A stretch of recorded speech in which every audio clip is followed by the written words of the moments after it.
Hello, welcome to Writing with Dev, lesson number 30. This is my 10th in a series of 10 top 10s about writing. And today's top 10 is the top 10 most frequently asked questions that I get from writers. Number 10, really common. My writing is so just blah, blah, blah, blah, blah. Why does my writing just feel so samey and so awful? It just seems so boring. I'll tell you why. Because you've got cook's mouth. What's cook's mouth? I hear you say, if you've been cooking soup or bolognese or curry all day or brownies, it's just in your hair, it's in your skin, it's in your clothes, and you just can't taste it anymore because you just kind of marinated in it. Yet people will walk in from outside and they'll go, oh my God, this smells amazing. You'll say, I can't smell it at all. It's like, because you're in it. You are in it. That is why your writing just seems so blah, blah, blah, blah, blah, because you have become acclimatized to it. Number 9, most common, one of my frequently asked questions that I get from writers is, how do I know what my plot should be? Or how do I know how my character should respond? Or how do I know how my story should end? You've got to finish it. That's how you'll know. As you're writing, you are teaching yourself about the plot, the story, and the characters. Only you know that because it's coming only from you. The more you write it and those scratchy, stumbly starts, the more you keep going, the more you'll understand about how your story should go, how your plot should be, what your characters' responses should be, and how they should form, and the voice that you need to tell it in. You're not going to know until you get to the end. As you are trying to explain this story to the world, at the same time you are teaching yourself what this story is and how, in fact, you want to tell it. Just keep going. Sometimes I just think artists are people who finish stuff and then start something else and then get that finished. Don't underestimate just getting stuff finished. Number 8 frequently asked question that I get from my students is, how do I know if my writing's any good? Well, firstly, again, none of your business, doesn't even matter. Do you think you're good? Do you think you're pretty fabulous? Do you think that you are really prioritizing your time? Do you think you are getting as much done as you can or you should or you have promised yourself? I tell you how I know that what I've written is good. I go back and read it. I don't go back and read it to see that it's good. I find myself compelled to read it again, because when you are the writer, you are also the reader. And I've managed to construct an idea or a paragraph or a story that pleases me, pleases my instinct, and pleases my taste. So I can promise you that the more you do, the better you'll get at it. You won't know if what you've written is any good, but you will know that you're pretty good if you've got some words on the page. And I think that the more you write, particularly on one project, you'll find parts that you're happier with than other parts. And that compare and contrast is the way that you can pick all of your writing up. Because you can go, yeah, okay, adequate, not so good. Oh, quite good, yeah, adequate, not quite good. Oh, very good, excellent. And then you can look back to the bits that you see that are closer to a 7, 8, 9 than a 2, 3, 4, and you'll go, okay, why do I like that and how can I bring more of that into this? But only you are going to know, and that is only going to happen by taking those first steps and just keeping on going. Number 5, what's a normal amount of time to write? This went out on a writer's thread recently, and most people said that they thought if you're like writing on a big project, after 500 words a day, you tend to let yourself off the hook. And I think that's true. When I'm writing heavily on a book, I'll either try to get 2,000 words a day done or 4 hours, because sometimes the work that I'm doing is editing. So you can't count that in words, but more in hours. If you're writing 10 minutes a day, 4 days a week, That's plenty. It's really plenty. Use the 10 minutes a day, 4 days a week for when you're starting or when you're stuck, because when you've got a project which is kind of rolling along, you really don't need that much help. But if you're saying, I really should be writing, where can I start? 10 minutes a day, 4 days a week. Recently, because my gym has been closed, I've gone back to running in the streets, which is something I haven't done for quite some time. I started doing something I've never done before. I generally set out to do like a half an hour run or a 5K run or even a 10K run. But I was feeling pretty flat about things and I didn't have a lot of motivation. So what I started doing is just a blockie, which this blockie around my house is about 2.2 Ks. And I started doing it and I did it every day. And I did it every day for quite a few months.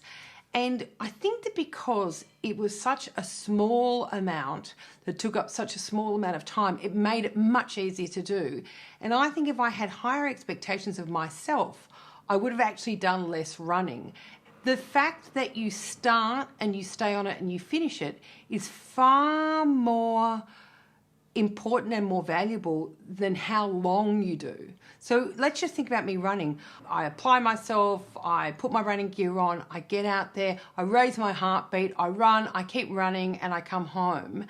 And that sets up a really good association with getting that thing done because it's not too daunting. It's just a 10-minute block. It takes about maybe 3 songs to do.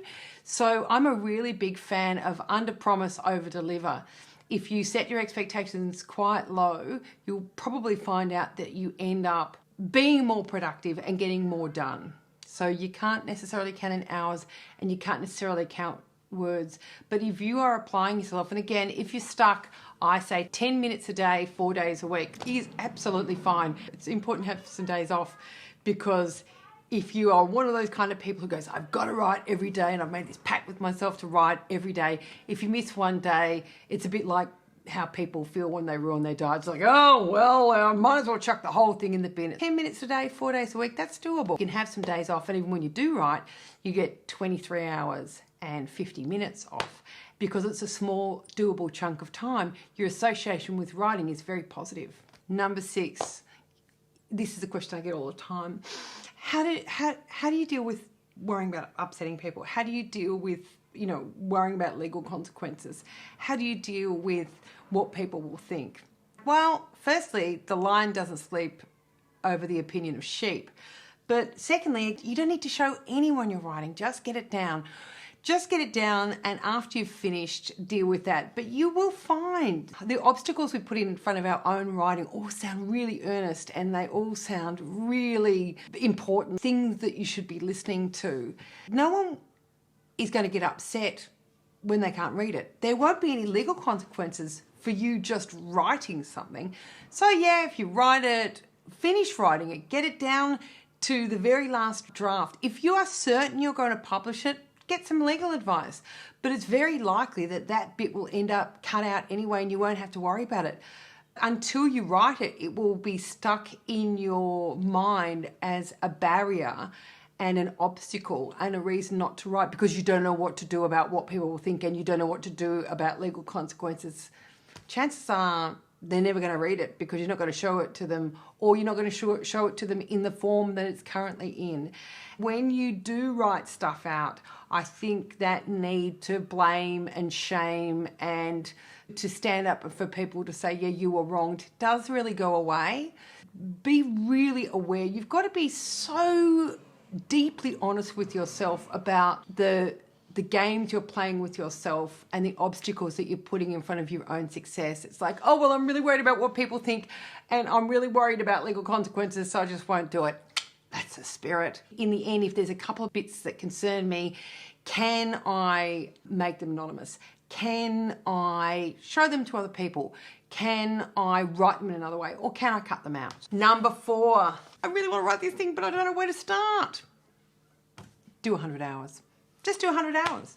When I got stuck, not stuck, but when I started back on my memoir, it's like, okay, I've really got to get this done.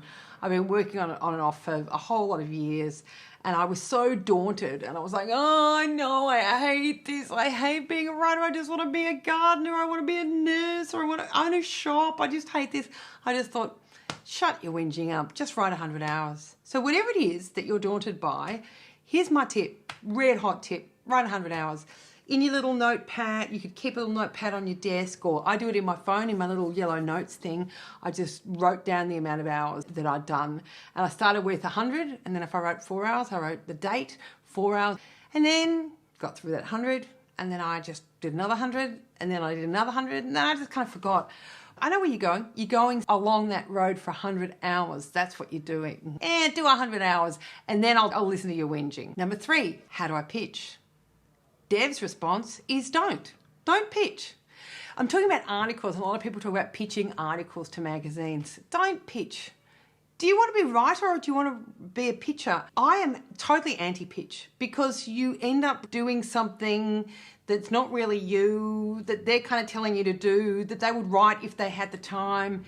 If you write the whole thing, you can show them what it is. They might want to edit it, they might want to change it at that point, but at least you know what you're writing.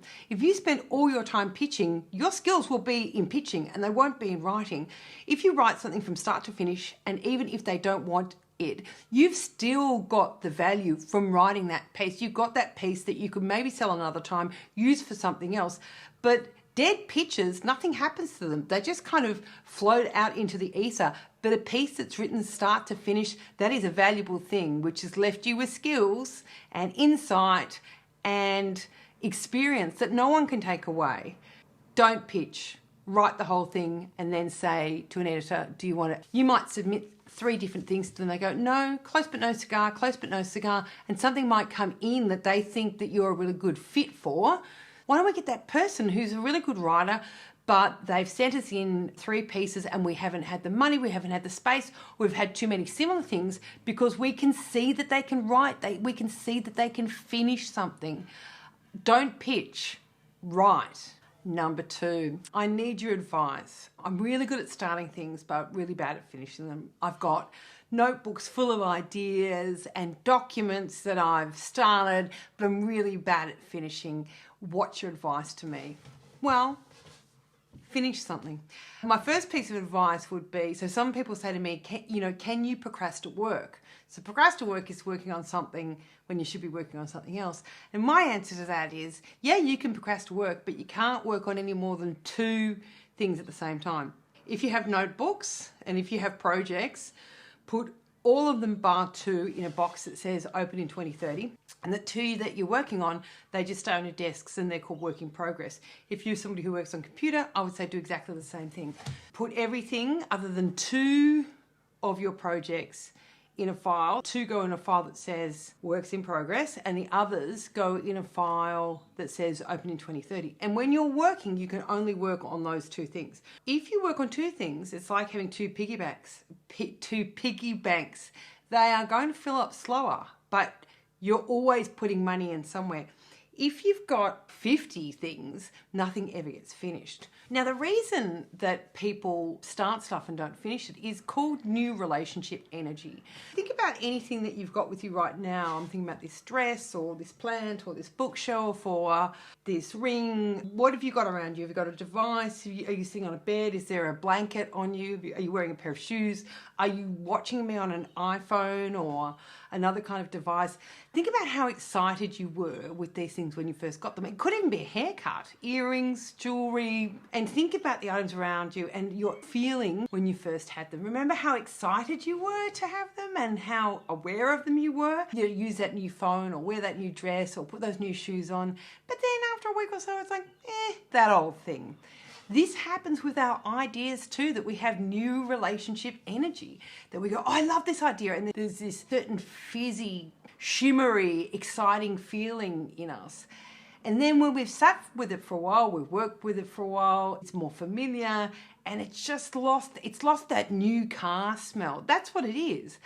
The difference between people who get stuff done and people who don't get stuff done is simply people who keep going through that and just finish it. So don't be sucked in by new relationship energy. Know that it's normal when you get a new project to be really excited and then it kind of drops off a bit, but you fall back in love. Be in love with the project, but also be in love with the idea of getting stuff done. because that's where we need you to focus. Because the more stuff that you get done, the better you get, the more satisfaction you'll get, and the more chances that your writing will become what you want it to be, whether that is to be published, to be praised, to be paid for, to win prizes, or just to make you feel more satisfied with what you have done and what you will continue to do. And your writing lives up to your own expectations. My hope for you, my friend, is that it actually blows your mind. Your own writing blows your mind. You go, whoa, didn't know that was in there, didn't know I could get that good. Well, it's not going to happen unless you keep doing it and keep doing it. Number one, how do I get better at writing? How do I get better at creating stories that I'm really happy with, which are the standard that I want? But how do I get better at my writing practice, like sitting down and doing what I've set out to do and not being distracted and not procrastinating? Writing's a muscle. The more you do, the more you do. And the more you do, the better you'll get at doing that thing.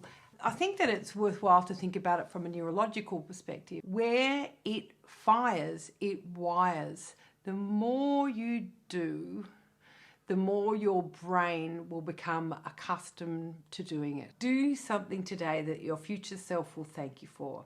If you can't write, do something that will help you write tomorrow. I'm not talking about research. I'm talking about exercise, good sleep, go out, see a movie, have a break, organise your space so it's really lovely for you to get up in the morning and get cracking, or get your other work or duties done earlier in the day. But writing is never about needing more time. It's about being honest with yourself and prioritising. Thanks for joining me again today. There's a link in the comments to all my other online classes and to show you ways you can donate to my little cry for help, because every time you spend $1, you are voting on how you want the world to be. Supported by the City of Melbourne COVID-19 Arts Grants.